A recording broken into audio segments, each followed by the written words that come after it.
make franchise history. They keep making history even after the World Series. They have amazing numbers here. Look, the Dodgers had this year 3 Silver Slugger Award winners. Shohei Ohtani earned his 3rd career Silver Slugger, his first in the National League, with career highs of 54 home runs, 59 stolen bases. Became the first player in MLB history to be part of the 50-50 club. Probably could be part of the 60-60 club next year. You never know. Mookie Betts, he stepped up to the plate, receiving his 7th Silver Slugger Award. Batting at .289 with 24 doubles, 19 home runs, 75 RBIs, and that's despite missing almost 2 months of action. So imagine what he would have done. And then Teoscar Hernandez also took home his 3rd Silver Slugger Award after a strong showing this season with 33 home runs, 99 RBIs, with a .501 slugging percentage. Man, the Dodgers. What can you say? The MLB must bow down. With that, let's get into our episode. ASSN. Welcome to the Adult Sports Situation Network, otherwise known as ASSN. I'm your host, 12-inch, and next to me I have my co-host, Michael Stamp. How you doing today, brother? Just another heart in need of rescue, waiting on love and sweet charity. It's coming down the chute, man. Let me tell you something. This World Series was by far not what I was expecting. I was not expecting for the Yankees to go out in a 4-1, almost damn near on the sweep. But to have like one of the most epic collapses on the world's biggest stage in baseball. Where do they go from here, man? First we can get to the game, but go ahead. You know, it was amazing. I watched Garrett Cole. Garrett Cole's a great pitcher. I've seen him since the Cubs beat him in Pittsburgh way back in 15. I mean, he's a good pitcher. He was just dealing the first 4 innings, and then a couple errors came around. I mean, there's a couple errors, loaded the bases. There were 2 outs, though. There was no reason that he shouldn't have gotten out of that inning. I mean, there were 2 outs, nobody had scored. And, finally a couple of singles. Freddie Freeman gets it done. Mookie Betts gets it done. Teoscar Hernandez gets it done. All 3 of them come to play. They come and they kick the Yankees around and get back in the game 5-5. At that point, it's a whole new ball game. You got to buckle down, get to it, and win the game after that. And who did that? After that inning, it wasn't the Yankees. They didn't do it the whole series. They did it yesterday, but they didn't do it for 4 other games, and they lost. Simple as that. Yeah, it's like a complete collapse, if you ask me. I mean, there's no other way of looking at this, man. When you're up 5-0 going into the 4th, in the 4th inning, there's no way in my book that you should lose. But then when you look at the people that need to be accountable for errors and what actually took place, I mean, this is like the most stunning way to lose. I cannot imagine what Yankees feel. I can't even talk. Yankee fans are feeling right now. I mean, honestly. I'm not even a Yankee fan. I'm a fan of baseball. But even seeing them go out like this is heartbreaking. Well, you got to look at the team. I mean, you got 2 unbelievable teams with the highest payrolls in baseball, maybe outside the Mets. You've got great players on each side. There is no room for error. I mean, you have to keep your mental edge the whole time. And it was apparent throughout this series who had the mental edge and who didn't. And the Dodgers had the mental edge, especially Freddie Freeman, our MVP. I mean, the guy delivers in every game. I mean, he's got RBIs in every game. He does an incredible job. He had the mental edge. Who didn't? Aaron Judge, Juan Soto, Anthony Rizzo, Giancarlo Stanton. They didn't have a mental edge at all. They just didn't have the edge there. I think Cole got rattled in the 5th inning after the 2 errors. We saw that going back to the 2003 series with the Cubs and Mark Prior. When there was an error, he got rattled and it just fell apart. It happens, but you got to work through those things. You got to dig deep. You can't sit back and just relax. You have to go harder. And when you do, you win the series. When you don't, you go home and the fans get mad at you. Yeah, basically this is the result. Because being up 5-0, did you expect this from them? I expected the Dodgers to have a little bit of a comeback, especially when they got into the bullpen. The Yankees used a lot of bullpen in this series, especially yesterday. So I saw, a little chance and opportunity, and we saw that come back in the 8th inning. I think the bullpen was tired. I think it was overused by Boone in this situation. I think they could have won that game, but they used the bullpen too much during the series, and I think that was a little bit of a mistake on Boone. However, he was always behind, too. We didn't get any slugging from these people except for Game 4.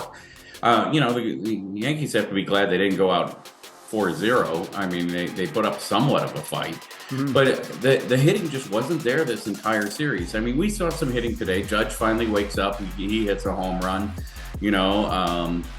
Yeah, again, Chisholm hits another home run today.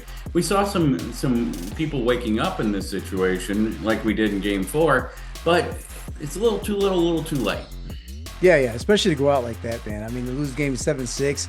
I mean, we were sitting there at the edge of our seats, even though we were at the gym trying to work out. Well, and they had their chance in the 8th. I mean, there's one out double by Judge. We can't bring him home. You can't bring a man home on second base in the 8th inning when you're a World Series caliber type team. You need to get those timely hits. You need to tie up the game, go into the extra innings and win it there, or win it in the 9th. But if you can't bring that man home, and who had the chance to bring him home? Giancarlo Stanton and Anthony Rizzo. Neither of them get it done. Yeah, neither of them. In fact, Rizzo looked awful on one pitch that he struck out on. I mean, it was way out of the zone. He shouldn't have swung at it. And, he should have waited for his time. It just seemed like Rizzo was a little out of sorts the whole series. Yeah, he really didn't show up much in this game. I mean, he does have veteran poise and he does have leadership, but as far as on the field, as far as with his bat, he was pretty much a no-show today, especially today. And when we look back at the 16 series, he wasn't a very big contributor. He was a contributor, but, the 16 series, when he was there, he was more on the defensive side than the offensive. Yeah, like this series. But he had a chance as a veteran to tie this ball game up. Just failed. Same with Giancarlo Stanton. Wow. I mean, to all the fans out there, to the Los Angeles Dodgers fans, congratulations. You guys did it again. I can't really say enough about a friend of mine, Magic Johnson. If you're watching this, Magic, how you doing? I know you haven't seen me in a long time. But the thing is, like, Magic Johnson is a winner. He has that pedigree. And it's now the Dodgers are oozing this. I mean, would you have somebody home like that? Dave Roberts did a good job managing this series. I mean, it was really interesting. I questioned, putting in Walker Buehler in the 9th inning to close it out. Not typically a closer, but you got to go with your gut. You got to go with what got you there. I mean, Roberts did a good job. It was a great team the whole year long. No disrespect to the Yankees. They had an incredible team. To get to the World Series is a tough thing. There's not a lot of teams that get to the World Series. Only 2 out of the 28. So it's a long, grueling fight to get to the World Series. You have to be hot in the playoffs. You have to do these things. So you got to give the Yankees credit for what they did. Maybe they didn't play their best baseball the last week, but who did play their best baseball the last week? The Dodgers. They beat the Yankees. Today was a little bit of error ball, but still the Yankees could have won. The Dodgers just stepped up. Freddie Freeman again gets RBIs to bring him back. You see the people drawing walks in the 8th inning, getting on base.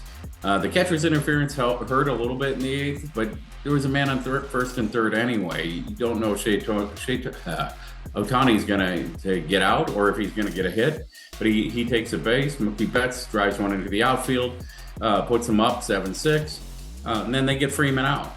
So, I mean, they did their job in the 8th inning. They came back. They did what they needed to do. They will do what championship teams do, is come back and win, especially against the relief pitching. Well, you know what time it is. We got to announce who is the clutch player of the game. So, Mike, who do you think is the clutch player of the game?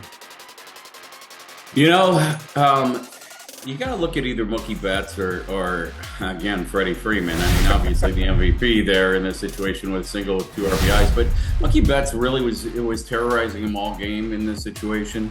I think that he did a really good job in the 5th, getting the rally started, finishing the rally in the 8th. I think those were 2 key moments, and Mookie Betts is at the center of them both. And for the players who got the ass and gear in this game, who do you think that was? Who was the? Well, I mean, there were some Yankees that did. They just you can name a Yankee. They didn't hold up. I mean, Aaron Judge finally gets a home run in this situation, gets his ass in gear. But Teoscar Hernandez, a 2-out double to tie the ball game in this situation, I think he got his ass in gear. He was on in the 9th inning as well. But I mean, there's one guy that did a really good job in this situation. Lux did a good job in both situations. So I mean, they both got their ass in gear.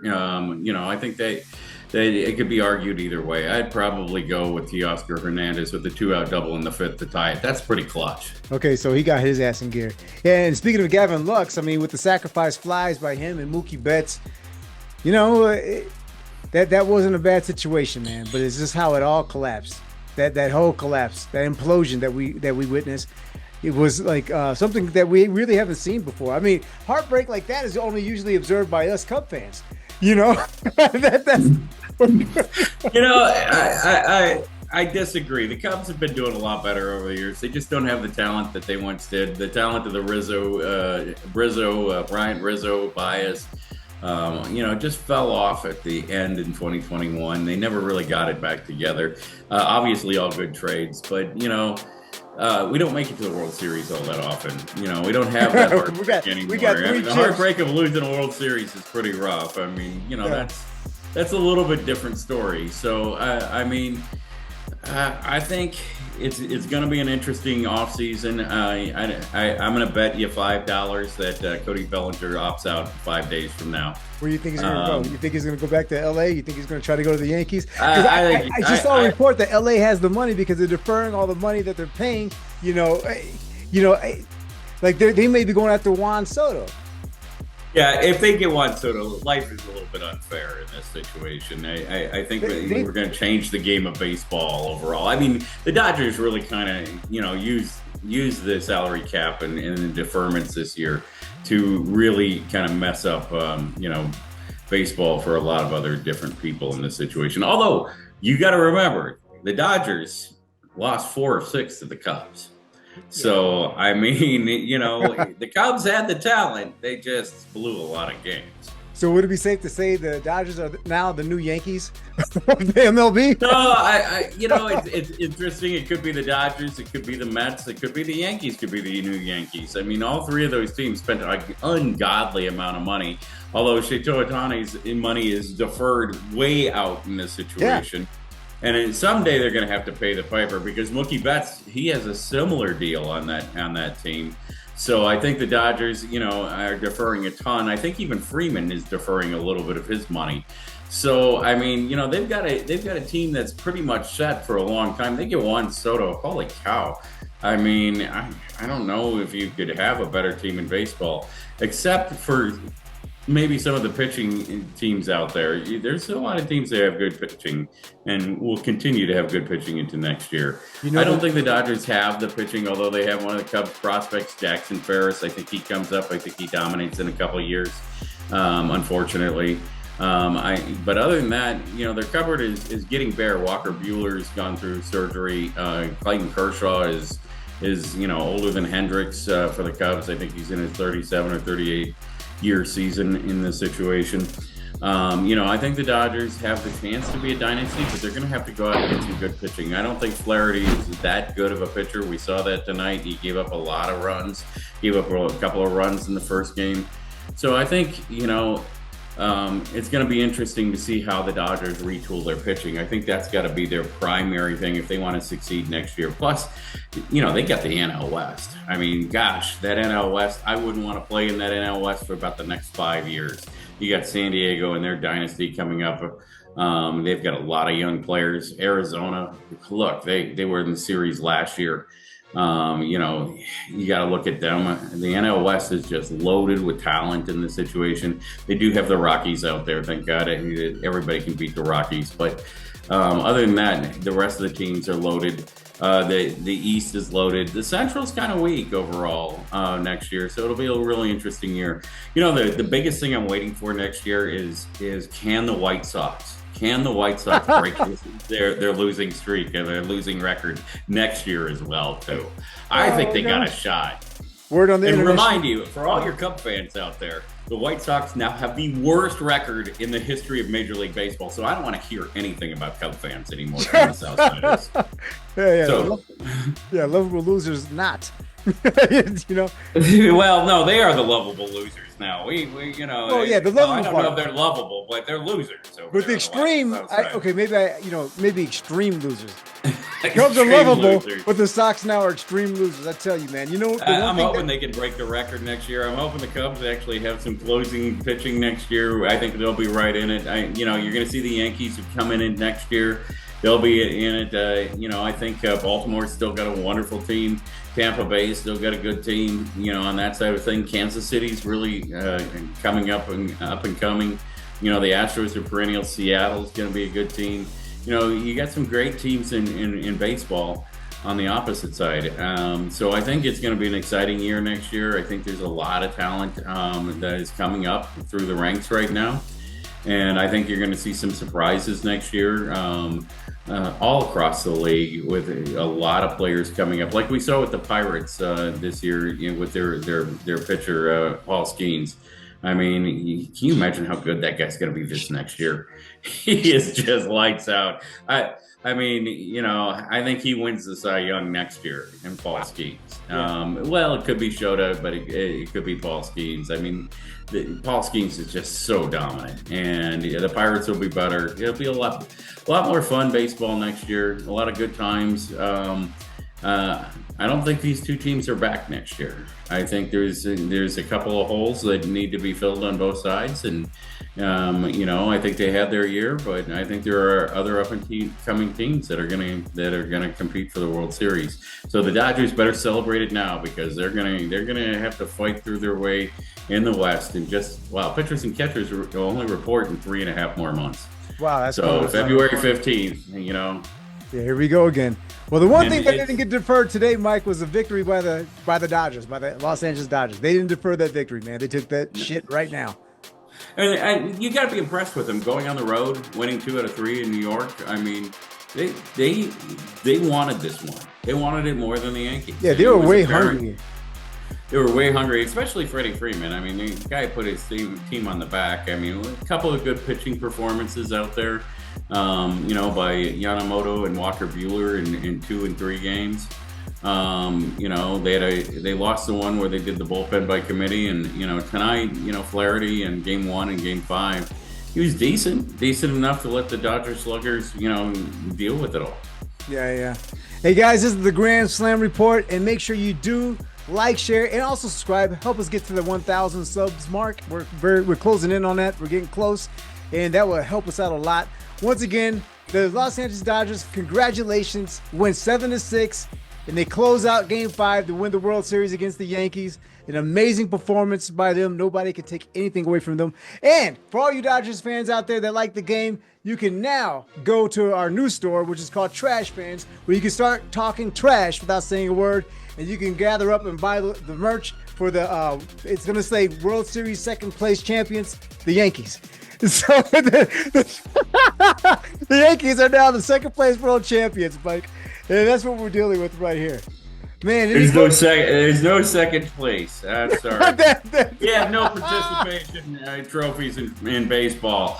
Otherwise, the Cubs would have tons of them. But I mean, there is no second place. This is all winner take all. Loser goes home crying. No second place champions. Unbelievable.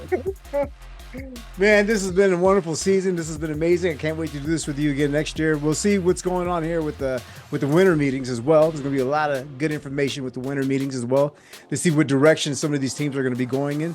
And it's been a pleasure covering the World Series with you, Mike. I really appreciate it. Oh yeah, I love talking baseball with you. I live and die in the stats. I live and die in the small minutia of things, and it's nice to enjoy some time with somebody who's so talented on screen here, and knowledgeable in baseball. Thanks, man. Hey, listen, you know what? Same to you. But now it's time for basketball. We got the basketball season, so we're gonna be going full blow at that.